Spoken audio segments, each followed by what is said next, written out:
Terrible FNaF ripoffs is a video I made. Unfortunately, it's not very good. Due to an error in iMovie, the audio in this video was delayed. 12 p.m. Wait, wouldn't 12 p.m. be the middle of the day? So because of that, today we'll be looking at more terrible FNaF ripoffs. Before we get into the ripoffs, I will say that Scott Cawthon on record has said he's okay with fan games. Whether the games in these videos are ripoffs or fan games is for you to decide. Now with that, let's get into the ripoffs. So the first game we'll be looking at is Animatronics Corrupted. Madison Williams says, "I think this game is very cool and is like the real FNaF. But when you go to Custom Night and go to Animatronic that only jump scars when the power generator is on for too long, well, I chose that one, and in the first 10 seconds, I was jump scared when it wasn't on. And one more thing, when I finished night 1, it turned 6 a.m. and I won the game, but when it went back to the main moon, it still said night 1, so I'm very confused on that, but otherwise, this game is very cool." Alright, let's get into the game. So the game itself is basically Ultimate Custom Night. There's a heater and power generator, there's a reset ventilation option, and you can check the cameras. The layout of the room itself is sort of reminiscent of both FNaF 1 and 2, or, you know, Ultimate Custom Night. On night 1 there's only one animatronic, and that's Twisted Freddy. He works like Golden Freddy in Ultimate Custom Night. When you bring down your camera, you have to bring it back up to get rid of him. Or you can put on your mask. Just like in Ultimate Custom Night, you need to reset your ventilation every once in a while. The main issue is that you have to fix it every 30 seconds. It also doesn't help that one in-game night lasts 6 real-world minutes. So the nights take forever, but hey, if it's fun, it probably doesn't matter. Well, for night 1 at least, there's really not much to do. You kinda just stand idly and then wait for this loser to show up. And just like that, he's gone.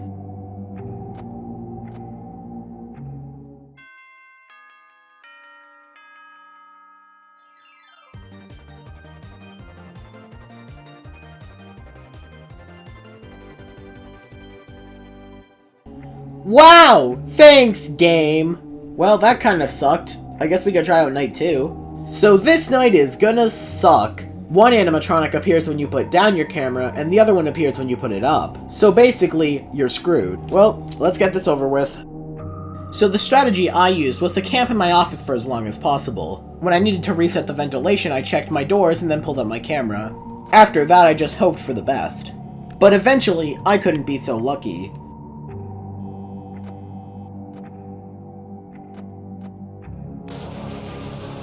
Well, seeing how that ended so well, it's time to do Custom Night. This is gonna end well.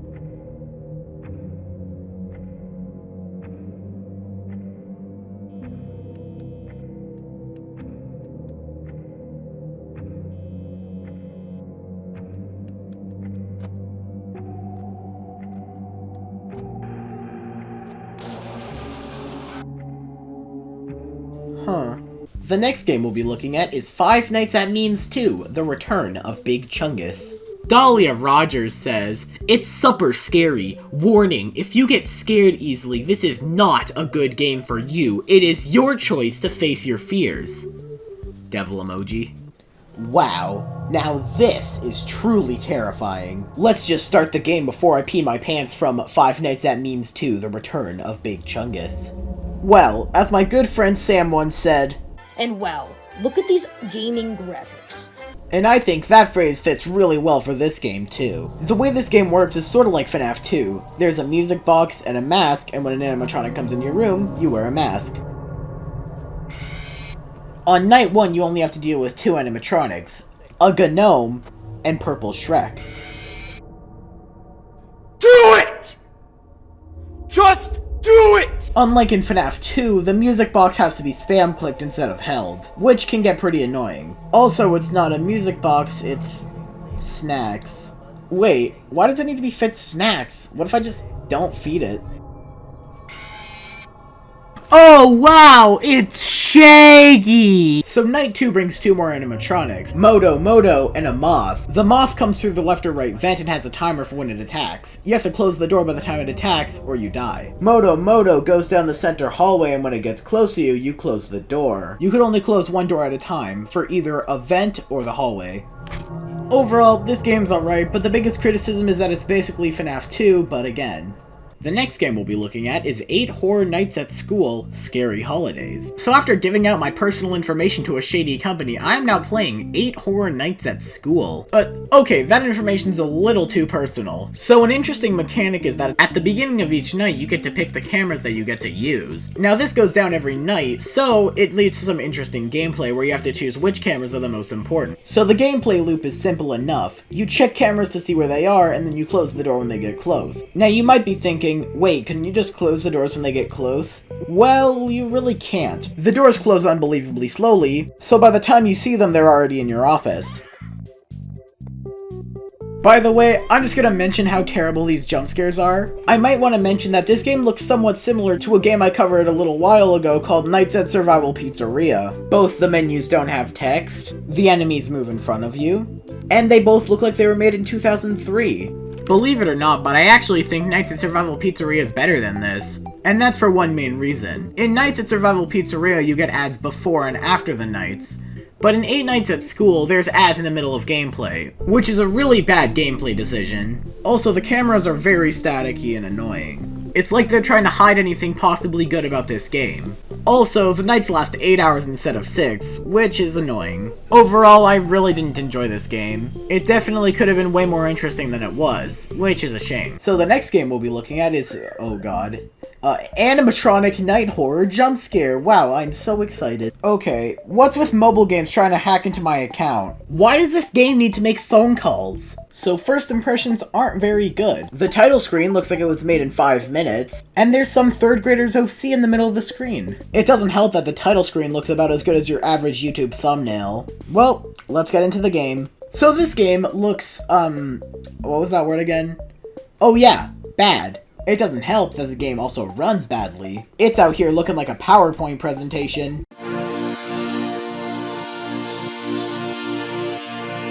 So the goal of the game is to find 7 guns. This reminds me of a game that got really popular years ago, Slender the 8 Guns. Also, for some unknown reason, Bonnie's completely blue and is wearing a mask.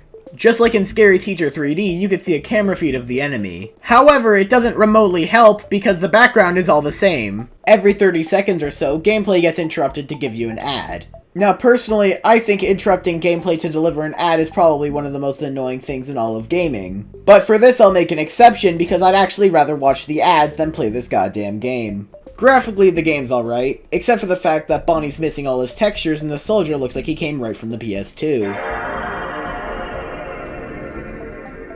When you inevitably lose, this happens.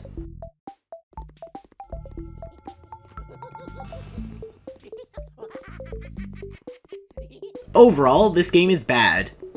Don't play it. The last game we'll be looking at is Sans vs. Freddy Fight. Maria Valencia says, "This game is so stupid! This game is and make me grow up a good man. But that you can't even, it's not good. This makes me so mad too. Broke my computer marks off this stupid game." I think that might actually be the worst English I've ever seen in one of these reviews.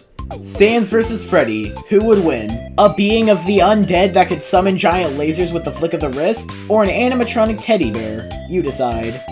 Well, let's play some Sans vs. Freddy. 3, 2, 1, fight!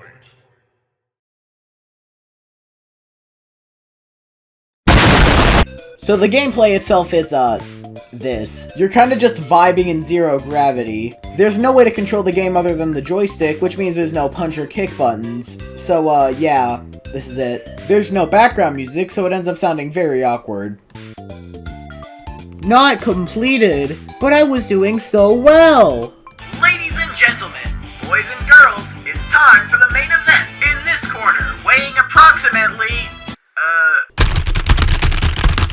20.5 pounds, it's Sans the Skeleton.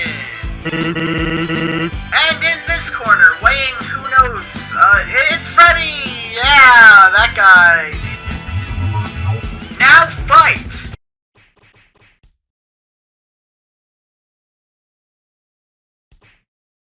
Now this is some entertaining content. Overall, this game is fine, I guess. It's not really a FNaF ripoff, but I think it's bizarre and weird enough as a mobile game to be allowed in this video. Oh, and if you're wondering, Freddy wins.